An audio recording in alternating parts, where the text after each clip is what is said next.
What's up, world? You are in tune to the Marvelous Talk podcast with your main man, Big G. What's happening, Big G?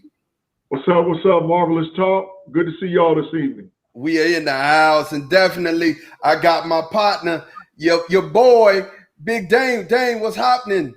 What's going on? What's What's going happening on? today, man? Listen, I'm burdened, y'all. I'm You're burdened with with glorious purpose. with glorious purpose, man. Look, I'm gonna tell y'all something. I am ecstatic. I am excited, man. I'm telling you, man. Listen, dude.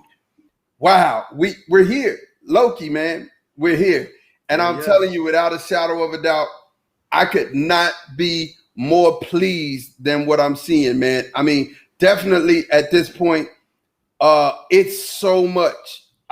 These guys, the writers.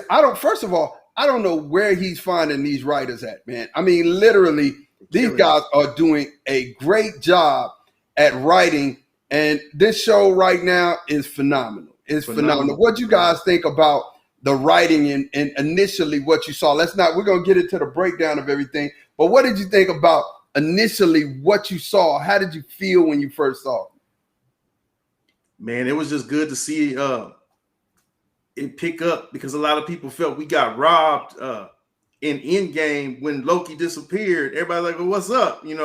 So it just was a perfect segue into letting us know what happened to him and then how it was resolved and all the things that he went through, man. What I loved about the entire show was what they've done. It seems like with WandaVision as well as Falcon and Winter Soldier, the awesome character development, man. I mean, in a movie, you can't do all of that because there's so many things you have to hit on. But the way they were building Loki's character, I almost felt sorry for the brother, even more so. You know what I'm saying? He's a complicated character because he's got this little evil streak in him, but then at the heart of it, man, he has this motion where he wants to do good. So, like I said, they built that out really good. I was impressed by. Oh man, and I'm glad you brought that up, Dane. The casting, my G. Woo, man! When I tell you they cast the right actors for the right spots, it's just remarkable. G, how you feel about it without going into the in-depth about, because of course we're going to get into it, but how do you feel about it initially, your initial thoughts? Well, I watched a YouTube on Michael Waldron, the guy who's the actual main writer for the Loki series, and he's got a comic book collection that's out of this world, right? So I understand where he's getting a lot of his inspiration from. They showed him like he was like in this dungeon in this basement, and this dude had like a wall full of comic books, and it looked like he was in the Smithsonian Library. He just had all kind of stuff. So the little picture showed where he's pulling inspiration from everywhere. So I like him as a writer, but even more so, I like the fact that the Marvel Studios makes the guys who come on and actually do the work, do research on what they're going to write about. Because I know he's getting a lot of this early inspiration from a lot of different comic book lines, not just Loki, but he's pulling from a lot of different places to get this. But man, he's got the stuff. He's got the goods. So man, he got a wall full of comics. Absolutely. And so we start out where we left off, and Loki, definitely moving off with the Tesseract. We see that whole scene again. And Loki, I can't stand Loki. I mean, he got so many one-liners in this thing. Like, the time that the Avengers are messing around with time, you can smell two Tony Starks. That was hilarious. I mean, Loki's he's crazy. Axe body spray. Yeah, definitely. So you see Loki grab the Tesseract, man, and then bam, he's over in Mongolia. And when he's over there, at first, the first thing he does is go find a podium to stand on to give a speech. This guy, for real, what does Loki, and I love the name of the episode, and Dane kind of started it out that way, because here Loki is never, I'm talking about never distracted from his purpose. I love it. And that's exactly what Owen Wilson's character, Mobius, found in him, right? But we're gonna get to that here in a second. So here he goes. He jumps up on the thing. He starts to give his speech, and then all of a sudden the doors open, and here comes these TVA agents. And the head one, she bad. She is totally bad. And here Loki is like, listen, man, I don't want these speeches. I done had a bad day. So look, I'm finna go ahead and I'm gonna give you a shot to leave me alone, because if you don't, it's going down. And what had me laughing is she popped him with this rod, and it was 1/16 of a second, and he's falling to the ground, and she's like, you falling in slow motion, but you feeling all of this pain. I was like, I was laughing. What do you think about this moment, Big G? Talk to me, man. What are you thinking about this? Hey, so first thing, deep cut Easter egg, as far as the wand is concerned, right? That's the same wand that the guy used in Thor Ragnarok. The evil villain, or one of the main characters from the multiverse, that's the Grandmaster. That's the same wand. The melt stick is the same thing, right? So it was a deep cut from, back with a movie we saw in Phase 3. But, for those that know the comic books, those TVA agents are called Minutemen, right? And so they did a perfect casting of the lead Minuteman that we're seeing right now. Because if you know the comic book line for the TVA, there's a whole lot going to go down with her character. There's a whole lot. She does some things that I'm hoping that we're going to see on the big screen that line up directly with the comic book. So I was like, man, okay, yeah, the writer. I mean, like I said, once I got that backdrop to know that this writer, man, is a huge comic guy, I'm like, oh yeah, he understands how to take what he sees on these pages in this color and put it right up on the screen. So yeah, it was off the hook, Hey, so check this out. This is that one scene. The one thing that I wish they would have shown was when her other agent that was working with her, when she told them I think the word they used was reset. Yeah. And all of a sudden you saw this energy come from that thing, man. And then it cut. I was like, I wish I could have seen what was actually reset. You know what I'm saying? How far was it reset? You know what I'm saying? So that part really, man, made me curious, is to see when they reset something, how far does it go? How much does it impact? So that's great, man. That's great. Minutemen have the ability to erase any variant of a timeline as far as the comic book is concerned. So if it's going to line up with the book, that's saying basically they erased the point from when Loki fell into that timeline. From that point, when he dropped in, everything is like it never even happened. Gotcha. So if it follows the book. And definitely, like, moving on and how things just continue to develop. They got Loki. They put this like belt around his neck that inhibits him from leaving, inhibits his power. And then the next thing you know, he finds himself in a processing line. So he's being processed. So she is talking to him. She handling him. She throws him in this room with this machine that erases all of his clothes. And he like, this is Asgardian leather. He talking that talk. He like, man, I look good. You know what I'm saying?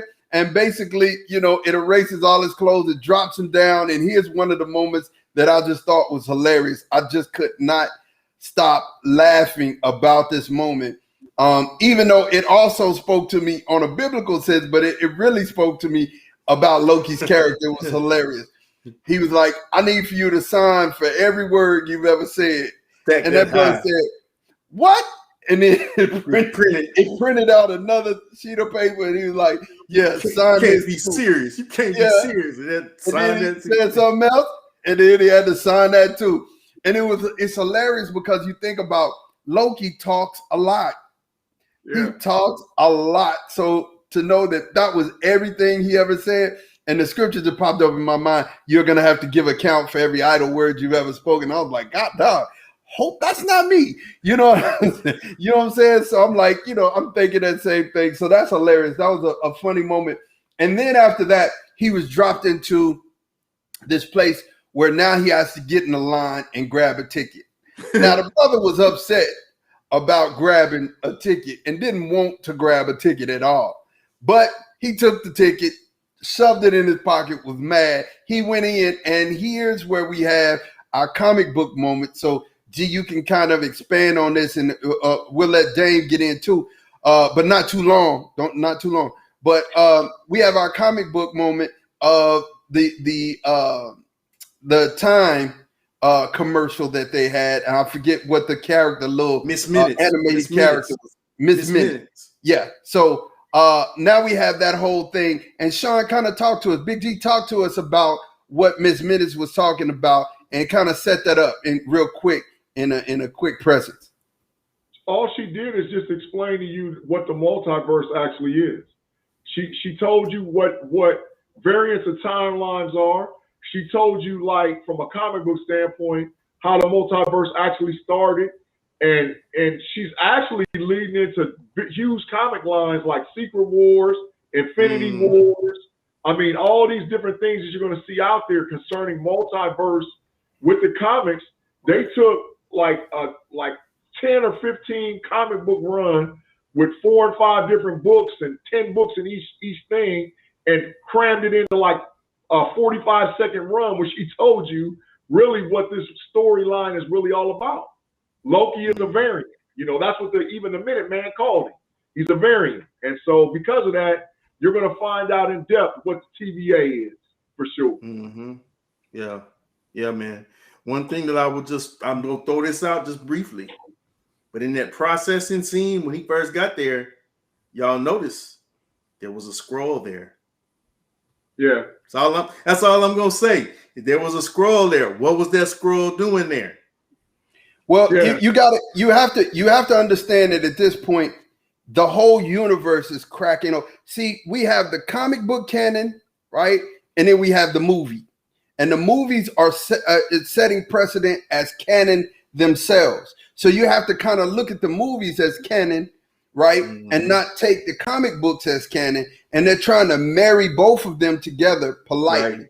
And I think it really works here, and that's why we have, Big G as our resident comic book analysis to kind of give us, what the books say about, what's happening.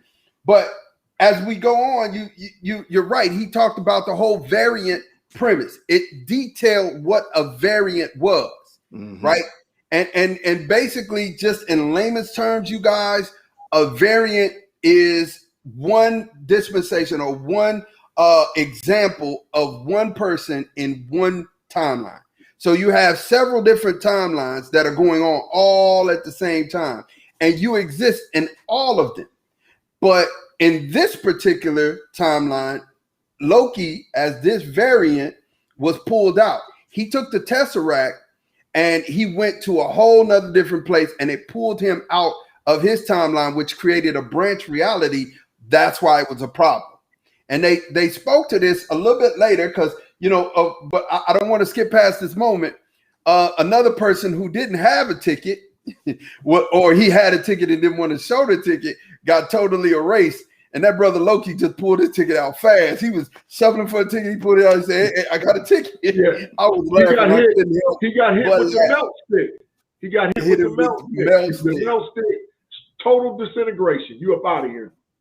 Yeah, man. And then you see Mobius, Owen Wilson's character. Man, Owen Wilson is such a great actor. I enjoy. This is what I said about all of the Marvel shows. I am loving, without a shadow of a doubt, I'm loving how they are bringing in all of these great characters to play the characters that we know and we love, and they're bringing life to them for real. It really blesses my heart. Like, for real, Owen Wilson is a great actor. So we get to his character in 1500, and a crime has already happened. A variant that has already attacked and messed up the other timekeepers that went to go get him. And basically, they're confronted by a little girl there, and the little girl has these blue lips. And he's talking to the little girl in a different language, which was hilarious because the other guy that he was with was like, "Man, I know French. Don't be trying to talk about me in another language like I don't know it." It was hilarious. And then we get our first clue about who the villain is in this series.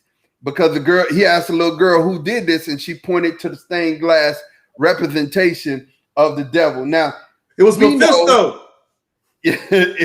We know it wasn't Mephisto. We know, I was just about to say, we know it wasn't Mephisto. But if you look right here at the version of Loki to your right, his helmet. What do you see? You see Loki with horns on. This is Loki's traditional costume, by the way, that he normally wears.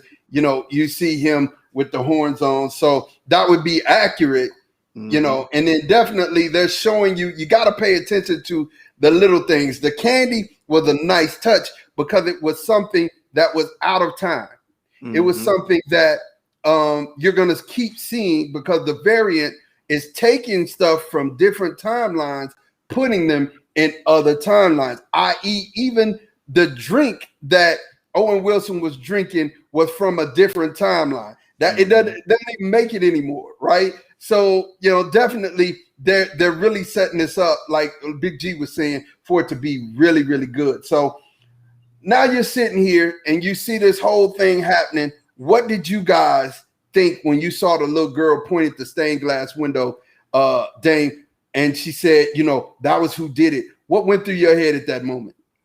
I mean, I immediately put, like you just said, I knew it had to be Loki. I just knew it because once again, we've been introduced into these different things with time and the multiverse that they gave us with Miss Minutes, giving us a little primer on what the multiverse is about. So in my mind, I'm like, yeah, knew it like it wasn't Mephisto, because when they talking about the devil, it wasn't Mephisto.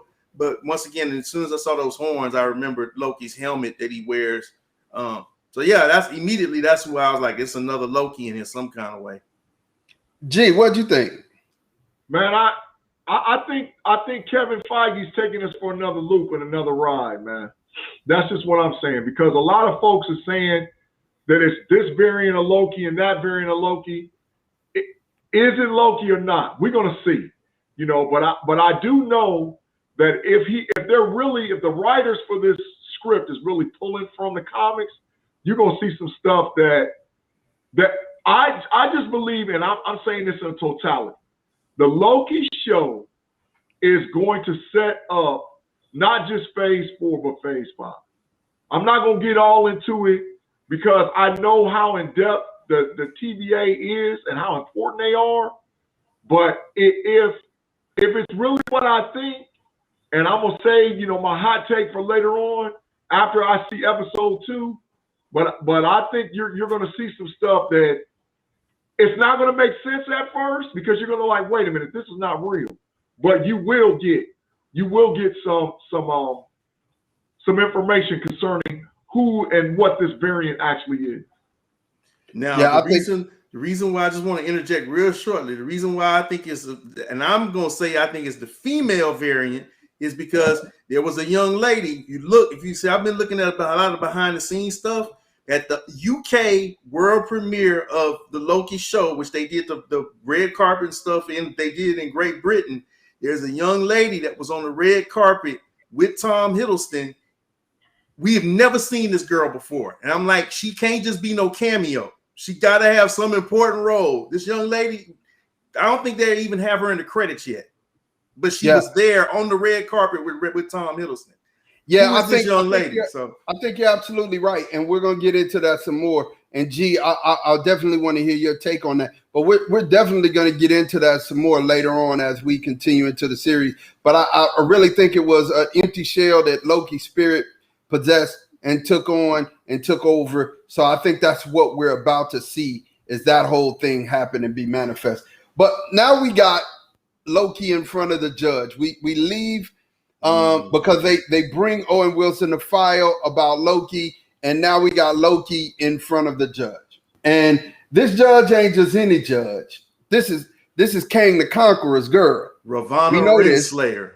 Yeah, we know that this is Kang the Conqueror's girl. And it's mighty funny how the actual timekeeper or time person that they have her kind of looks like Kang. But Sean, tell us a little more about Big G. Tell us a little more about this character, the judge here in this scene. she's critical for anything that you want to learn and understand about what the multiverse is. You know, Kang's passion, or let's just say this, Kang is one of the only people that can move through the TVA without them trying to put him through the disintegration and the judge and getting in trouble. So she's critical as far as if you're setting up the multiverse and having a person that's a variant that can move to and from or in and out. She's Kang's love interest, if this is the actual character. I mean, I know they named her, but, you know, Kevin Feige always puts a little spin on it. So we'll see if this is Kang's love interest or his girl. But as far as the comics is concerned, this is that character. Right. And then, you know, of course, you know, Loki doing his Loki thing. He's still on his God complex. He still thinks that he's a god. You know what I mean? That Banner, well, the Hulk beat him silly and told him he was the puny god. So he's still walking around like, I'm a god, I'm a god, I'm a god. And, you know, he tried to use his powers. You know, he thought, well, you know, enough about this. I'm not taking no guilt, and I'm not blaming myself for nothing. I'm just fitting to use my power and get up out of here. And by that time, Owen Wilson had walked in. And when he couldn't use his power, Owen Wilson went to talk to the judge. Another great moment. Another great moment to me, two of these great moments. One, him trying to use his powers put me in the mind of the Hulk trying to use his. And Tony was like, come on, man, you're embarrassing me. That was a great moment right there. And again, Loki was embarrassed because he could not use his powers. And the woman was laughing. The TVA agent was laughing. But, you know, the next great moment, you have Owen Wilson look up at the judge. And, you know, he said something that I thought was super funny.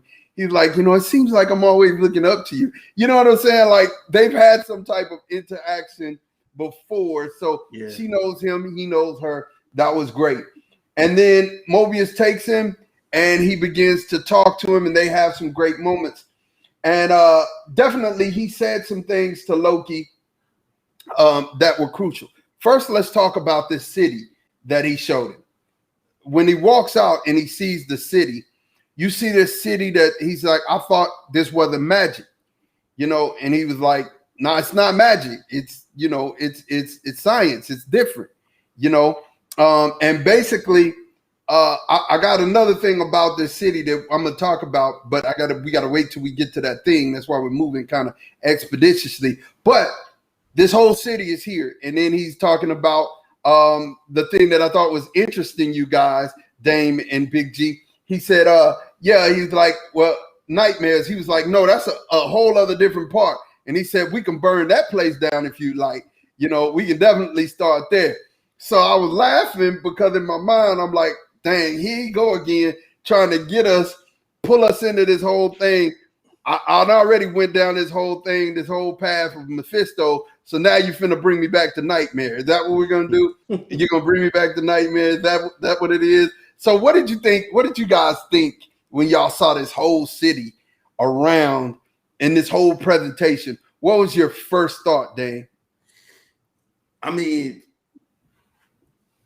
I couldn't really wrap my mind around it. Like, are they in another dimension? Are they in some type of like stasis environment where it just looked futuristic? It just looked like it was different. And and unlike anything we've ever seen, the closest thing that it reminded me of was Nowhere from Guardians of the Galaxy, and also Nova, that type of planet that they had with Nova, with the Nova Squadron and stuff. But I really couldn't, like I said, it's hard for me to really wrap my mind around where they are and what's going on, because you had flying ships and you had looked like stuff floating. So yeah, man, reminded me of a scene out of The Matrix. I was like, man, that's crazy. Some Star Wars to me. yeah. G, what'd you think about it when you first saw it? If it lines up with the comic, they're in what's called the null time zone, or the null time dimension, right? Which means that all realities run through and flow through that reality, right? It can't be affected by any other type of reality. It can't be pulled or pushed on, but it does give people the ability to go in and out of other timelines and other time zones. If the first time it was actually shown was in Fantastic Four number 354, because that's where they introduced Morbius, the Minuteman, in the null time zone. And you actually get to see, and they took sort of the pictures from the null time zone right out of the comics and tried to make it into a reality.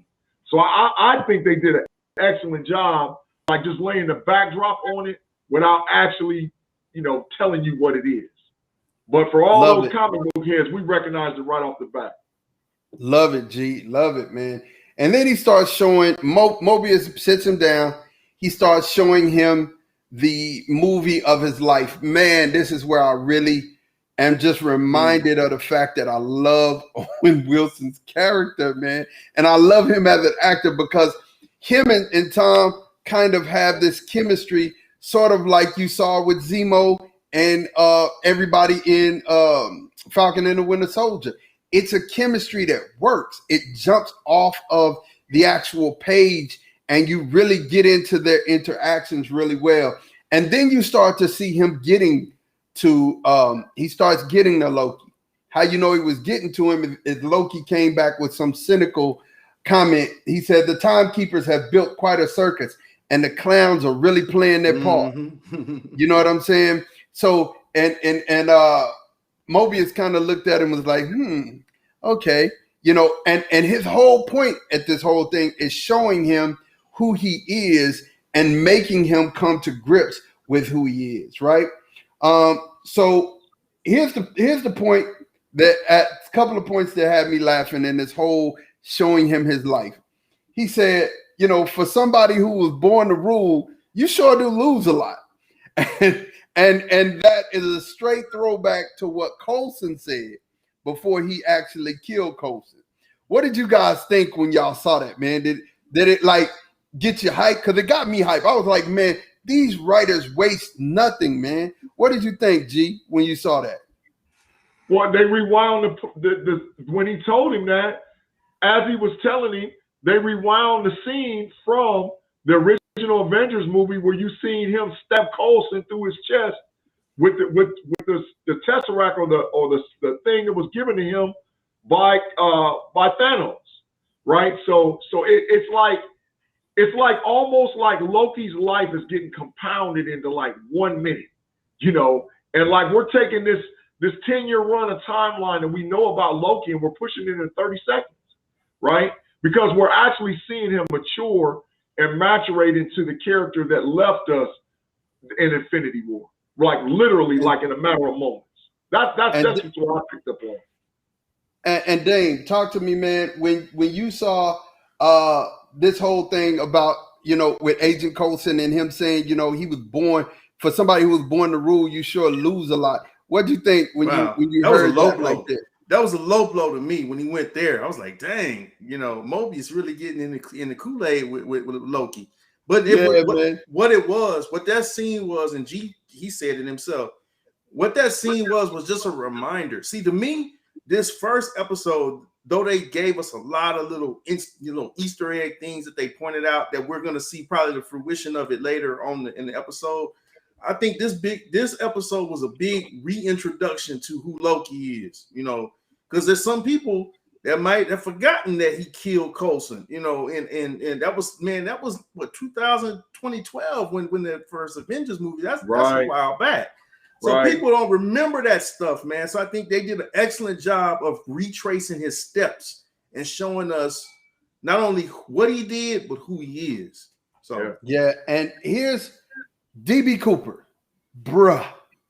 Like, I'm just saying, man, for them to tie DB Cooper into this Loki series, that was crazy. Was phenomenal. And the funniest thing about the whole story, if you guys just real quick, DB Cooper is the only person to successfully hijack a plane and get away with it. Right. Only person was never caught. Was never caught. They never found the body. All they found was a bunch of $100 bills, $50 bills half burned up. Well, they wouldn't have burned up. They were disintegrated because of they had been out there for so long. A kid found them wandering along a water bank, right? And they were still bound in the same rubber band that they were given to him in, right? So here's the thing about this whole thing that's hilarious to me, and the payoff is it shows you how immature Thor and Heimdall was. Because he lost a bet to Thor and Heimdall, which is the only reason why he did this. Now, this is a real American story. It's DB Cooper really happened. Mm-hmm. He hijacked the plane. He jumped out of that plane, and nobody ever seen him again, right? And the crazy thing about this is those bills were in a sequential order given from a bank when they landed, and those bills have never been put in circulation ever again. So the money hadn't been spent, and the person hadn't been found. So it's perfect in the story of Loki, because he was like, brother, Heimdall, if y'all ain't ready, basically. And then here they come with the Bifrost, and then scooped him up. You guys, this is a marvelous payoff moment for me, man. Oh my gosh. How do you feel about that, G? I think it's going to be one of many. Really, to be honest, I think any anomaly that has to do with a historical standpoint that we know as Americans, from our history books, actual history books, is going to be pay off some kind of way, either in Loki episode 1 or Loki episode 2. It's like they're going to try to pay off and say that every little thing that ever happened, which is still a mystery, is going to be explained in some capacity through the Loki series. So it was great. I'm just waiting to see what the next one is.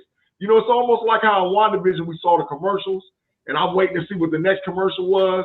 I want to see what the next payoff is for where Loki then went through history some kind of way and did something. And you're like, man, oh, that was Loki? Oh, okay. Yeah, definitely. Yeah. Dang, what'd you think, man, about this DB Cooper moment? It was ingenious. I mean, it was ingenious.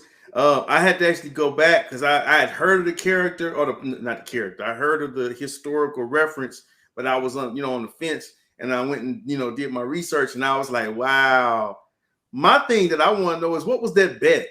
What was that? What was the bet? That's what I wanted to know. What was the bet? Because, like you said, I want to know that too. Like, what were y'all betting on? Like, how did robbing a plane?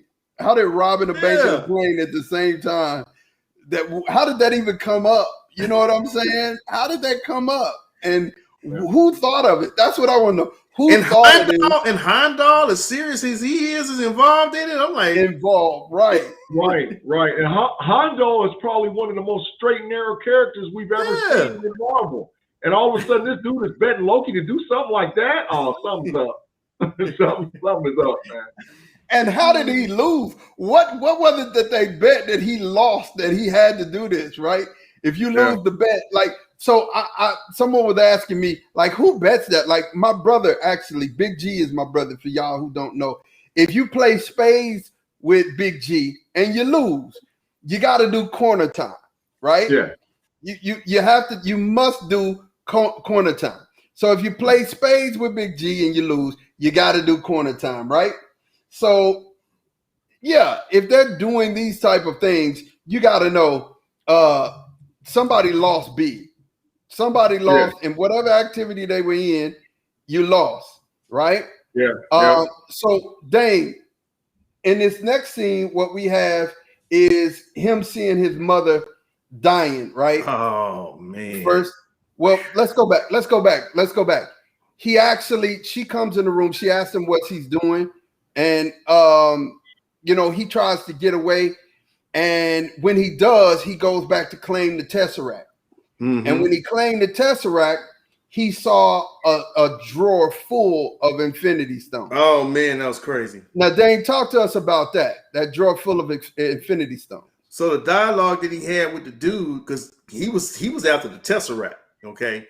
When he got the Tesseract, the dude opened the drawer and he saw like a bunch of them, like a jewel case full of Infinity Stones just sitting there. And the dude's like, yeah, we use these as paperweights. And in my mind, I'm like, these are Infinity Stones, man. And they're just sitting in this dude's drawer. And then he goes on and says that they use them as paperweights. So that immediately, it registered to Loki that he was in a place where those jewels and that Tesseract had no bearing. They were purposeless. They didn't work, basically. So it kind of let him realize that, man, I need to listen to what these people got to tell me, basically, because obviously they know some stuff that I don't. Yeah. Right. Yeah. And so he was like, what is this place? He's like, man, what is this place? I mean, is this place all powerful? And then something hit me in my mind, and this is where we are, and I have to give Big G a moment to talk about this.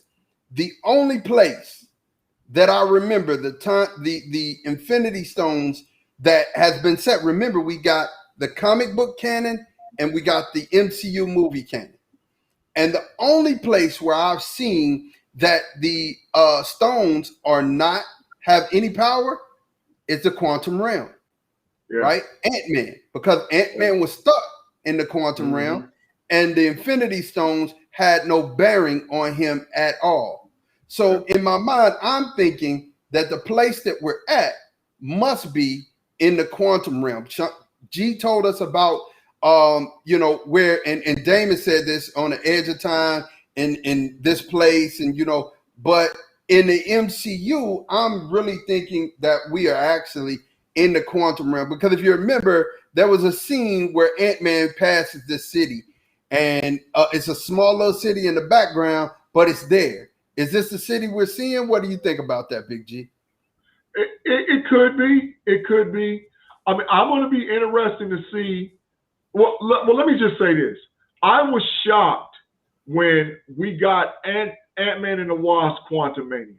When they did that announcement as far as like Phase 4 movies, I just knew for sure that they was going to have something tied to the X-Men, something tied. We got a little bit of the Fantastic Four thing. I thought they was going to run with it. But for them to bring up Ant-Man and the Wasp: Quantumania, and then also tell you that Kang the Conqueror is the villain for that, it has to tie directly to this series. Not just this series, but also the whole WandaVision concept, also Doctor Strange and the Multiverse of Madness, and now we know that it's tied to Spider-Man. So it's they're laying foundation and they're laying Easter eggs as far as a story to tell, which it really could be. This could be that little small city that we saw in Ant-Man. So I was shocked, but I also feel them because they're laying the whole idea about time changes with all kind of different ways. And so we actually, I also just think as a fan, this is a backdoor way for them. If they ever want to bring back a character, this is the backdoor way to bring them back. Because we're talking about different timelines, multiverses, quantum realms. It's a lot, man. It's a lot of information, and good for me. I think so too. And that was my initial, after watching this episode of Loki, that was my initial thing, is that, my God, it's so much information. It's just so much information. So here we are. We're at this point where, in Loki, we're and definitely we're talking about Loki. We're at this place where in Loki, he's supposed to make others achieve the best versions of themselves. Yeah. And that's basically what our character Mobius has been doing this whole time, trying to make sure that Loki realizes that, dude, you weren't born to rule. You were born to make people the best versions of themselves. And in any scenario, that's what he was supposed to do. Now, back up one. I definitely have to talk about this, Big G. Was that Peggy Carter that we saw in the background when Loki was running around and had got loose? Did we just see Peggy Carter being carted off? I think it was. I think it was a deep cut Easter egg that's going to pay off some kind of way. I think that was. Because you got to remember, without Loki, there's no Avengers. Without Loki, there's no them activating the Captain America program.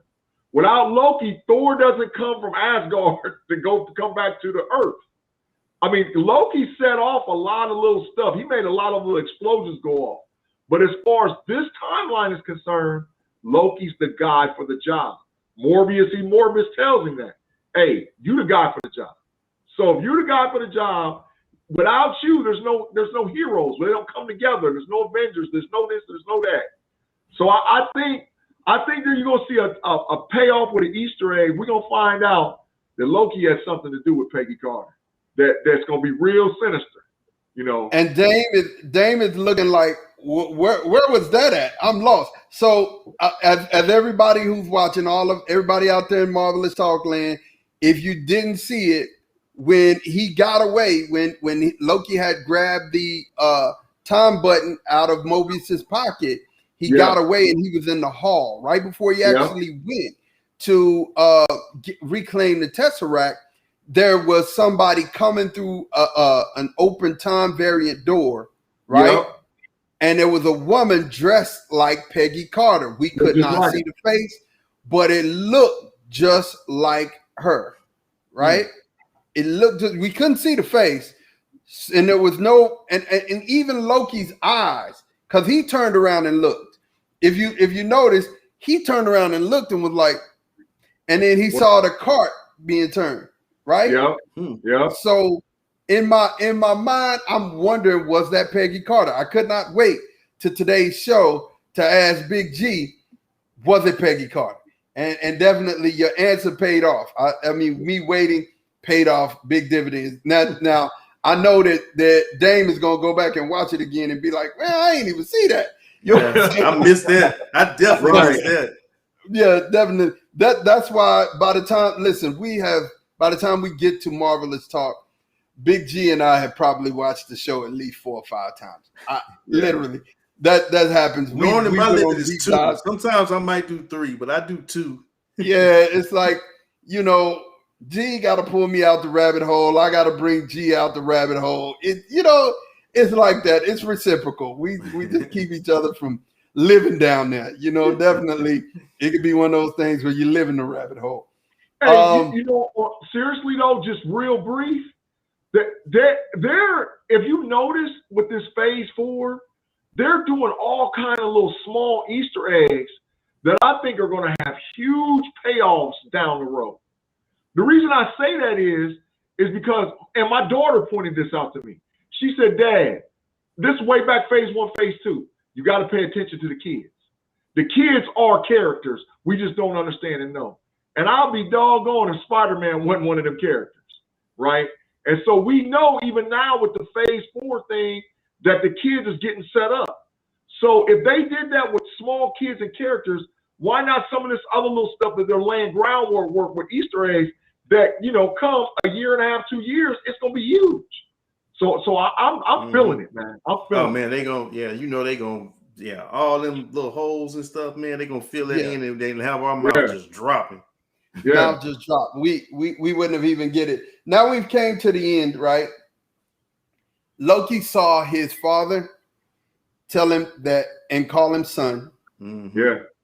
Loki saw what he did to his mother. Mm-hmm. He also saw his brother and the end of his relationship with his brother, and him and his brother become brothers. Yeah. And then he saw his death.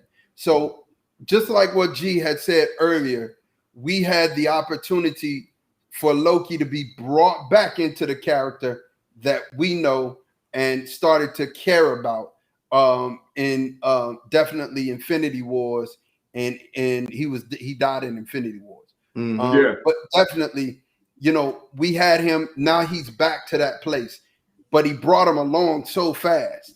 You know what I mean? He brought him along so fast, and in 45 minutes, we went from I'm a god to, you know what? I don't like hurting people. It's a facade. It's something I gotta do to try to make people do what I want them to do. But it's for the weak.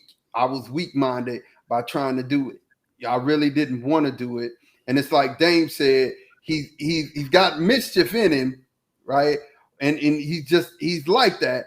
But at the same time, he has a good heart. Now, what does it sound like? Again, we have a anti-hero. In another series, we have an anti-hero. So you see the direction that Marvel is driving in now. It's all about the anti-hero. They're setting this up, and it's one of those things that we got to pay attention to. So now, he realizes I'm not intended to rule, but I'm intended to be of service, and I want to do that. I want to be of service for the people who gave their life and sacrificed their life for me. But it's Loki. So, you know, he got to do some foolish stuff along the way. So I'm excited to see, you know, what this next episode is going to bring. And definitely I'm excited about Loki. It was well worth the wait. I'm still mad at them for making us wait. But man, they gave us a lot. And we won't even get into the end credits, you guys. It's too much to get into the end credits. I mean, for real, like, you know, I got to read the Bible at some point. I got to work at some point. You know what I'm saying? It's just too much. It's too much. So I'll just wait and I'll let it develop before we talk about it. The end credits had probably double the amount of Easter eggs that Falcon and Winter Soldier had. I'm not gonna talk about it or bring it up like Ma said, but man, I'm telling you, if you're a comic book head, you had to go back and like rewind and pause and be like, wait a minute, that's not what I think that is. Hey, rewind and pause. Wait a minute. Go ahead. There's one Easter egg that I wanted to share with you.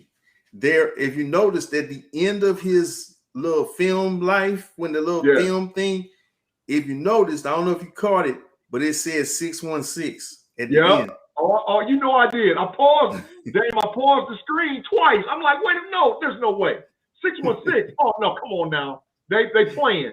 And I paused it again. I was like, oh man, they really said 616. They sure did. Yeah, I seen it. I was hyped, man. That was probably one of the biggest things I was hyped on when I seen it. Mm-hmm. You know? Yeah. It's crazy. It's crazy that they're labeling things, but hey, to the common eye, it's entertainment. And definitely one of those things where I'm just like, man, oh my gosh, like, you know, you guys, man, like their writing is awesome. I mean, like they picked the right writers. Sean Big G just gave us the name of the writer for this one, and then Malcolm Spellman for the Falcon and the Winter Soldier. Man, God, I forget who wrote WandaVision. The writing is phenomenal, and I wouldn't expect anything else from Kevin Feige, man. I mean, because he got to sign off on this. He the head honcho, and he got to sign off. But definitely, we're looking forward to next week's episode on Loki. We have one little bit of news that we got to get to before we close today, and that bit of news is, Dame, talk to us about it, man. What we got? So if you noticed, we just got introduced this week, and I can't think of the brother's name, but they introduced that we finally have a member of an upcoming series of films or whatever, or for however long they haven't been in the Marvel Cinematic Universe. But we now have a gentleman cast as Namor the Submariner. Yeah. Yes. His name is Tenoch Huerta. Tenoch Huerta is your new Namor. Will we see him in Black Panther 2? To be determined, folks. But that's your new cast member, Submariner, in an important role moving forward in the MCU. Definitely, and him as Namor, in that being named Namor, means that the payoff for what we saw in Endgame, where she said, "Oh, it's just an earthquake under the ocean, and you deal with it by not dealing with it," right? That's something where that's gonna come back. I just want you to know, you guys, that's gonna come back. You know, and then being cast in the Wakanda series, you gotta know we're gonna get Namor in the Wakanda series, and you know he's gonna come in the Black Panther. You know that. Hey, Iron Man 1 and Iron Man 2 on the map had a little blinking thing out in the middle of the ocean. Sure did. That's how far back that this Easter egg is gonna pay off. That's why I'm like, with this Phase 4 stuff and all these little small subplots and Falcon and the Winter Soldier, WandaVision, and now Loki, man, they're setting stuff up. I'm telling you, I might not be alive to see it, but my grandkids is going to be able to go back and watch Marvelous Talk and be like, man, you know what? Pop said that was going to be an Easter egg from such and such and such and such. And they're going to be like, man, he was on it. He was on it, man. So, you know, this just really just gives us the ability to archive when they vet us and they find out that we was on it way a long time ago. man, yeah, this is setting up a lot of stuff, man. So I'm hyped about it. Man, I'm thrilled to see how they're putting everything together. And the only thing about Mr. Werther is the fact that I think he's gonna have to beef up. I've seen his he got acting chops. The boy can act. Yeah. But we're gonna have to, you know, you name more. 50 pounds in the gym, bro. Yeah, 50 man. Pounds, 50 pounds in the gym. He needs to be on creatine. He gonna have to get it in. You need to be on creatine. You need to get all the little junk food. He gonna have to get it in. Potato. Tell him to hang out with Chris Hemsworth. He'll be all right. Oh yeah, man, he's gonna have to. They're gonna have to. Yeah, he's gonna have to, man. Because literally at this point, I'm gonna tell you something. That brother Namor is huge. So you're gonna have to build it up. You're gonna have to build him up. I mean, he's Marvel's version of Aquaman, and you gotta understand. You know, being in the ocean like that, you can't be no little old, you know, twig. You got to be big, you know. Yeah. And definitely, there's something that I wanted to mention that Mark Ruffalo said, and I think we kind of hit on it. The change is coming for Professor Hulk. We won't get a Professor Hulk anymore. There's no more Professor Hulk that we're gonna get. We're definitely gonna end up getting a different version of the Hulk. I wonder. I'm just wondering, just me. Are we gonna get a more primal version of the Hulk that like what we had in the very beginning? We should. Yeah, you know. Even worse. Listen, I think even worse. For all the comic book heads, for all the movie heads, the most famous comic book of all time is Hulk number 161. That is the introduction of Wolverine into the comic books. You got to have that Hulk up and running if you're going to have him and Wolverine get into a battle. Mm-hmm. And there's no way that Kevin Feige is going to let the popularity of the Incredible Hulk number 161 go without touching it in MCU because it's going to make too much money. So you got to have savage, raged, crazy, off-the-chain Incredible Hulk come back in order to get it on with Wolverine. Trust me, today's 6/12/2021 on Marvelous Talk, we're going to be able to archive this and be like, man, Mark, they called it a long time ago that Wolverine and Hulk is going to fight on the big screen. It's going to happen. Trust me, it's going to happen. You know, I definitely would love to see it, man. And I don't think Big G is wrong. But that's all of the news that we have coming out of the MCU. And definitely the Marvelous Talk podcast is coming to a close. But man, if you like what you experienced today, make sure you like and subscribe on our YouTube channel. Definitely come back here and watch it on Facebook Live. Man, we next week we will be broadcasting live on our YouTube channel. So we want you to go ahead and check that out. And we're excited about that. But do you guys have anything before we actually close the show that you feel like that we didn't get a chance to talk about or expand on? Dame, do you have anything that you would like to leave them with? Nah, man. Just Loki, see episode 2. We ready for it. Wednesday. It's gonna be good. Big G. It's all good, man. It's all good. It's Marvel time. You know, it's Marvel time. It's 6/12. July 9th is Black Widow. And then after that, the tape rolls. So here we go. I got my ticket for Black Widow, fellas. You got your ticket already?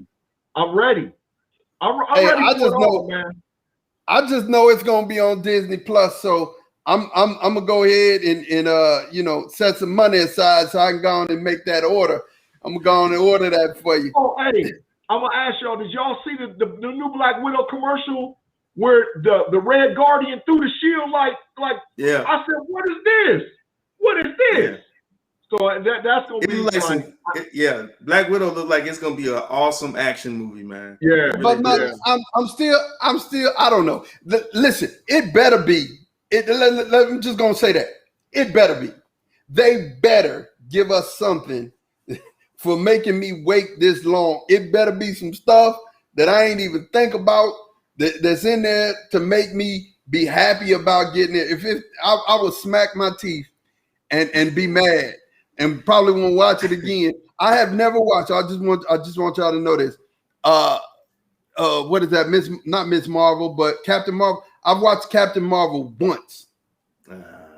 I smacked my teeth on it and never watched it again. I don't want to watch it again. It's not worth it. It's not worth my time. The scrolls is the big thing coming up, man. We got Secret Invasion, and you gonna have to go back and check them Easter eggs about who really, because the issue is, could all these Jokers that we see in our universe all be scrolls? And some of our main characters be scroll. Like, could Tony Stark actually been a scroll the whole time? Because they've been playing with that, and then now all of a sudden in Loki, you see a scroll right off the bat. Oh man! I told you. You better go back and check out some scrolls. So I mean, I don't have to check it out to know that he could have been on a plane with my guy with Samuel L's character. He could have been on the same ship. So Iron Man could have. Tony, it literally could have been. I mean, it's a way to reboot it. I'm not like I told you in the very beginning when we started talking about the timeline being off. I said in the very beginning they're gonna reset it, and you're gonna have Cap back. You're gonna have Iron Man back some type of way. Characters are too popular, right? Yeah. You can't just let them die. So some type of way you're gonna bring them back, and they may reset it with Scrolls. Interesting thing. Remember the end of the Eternals trailer? The little sprite said, "Now that Captain Rogers and Iron Man, they're no longer here." It was interesting. They mentioned nobody else but them two. Right. It's a lot, man. I'm telling you, set up. It's a setup. It is a setup. But listen, till next week. We thank you guys for tuning in with us. For Big G, for Dane, Ahmad, we out. Peace, y'all. Have a great weekend. Yes, sir.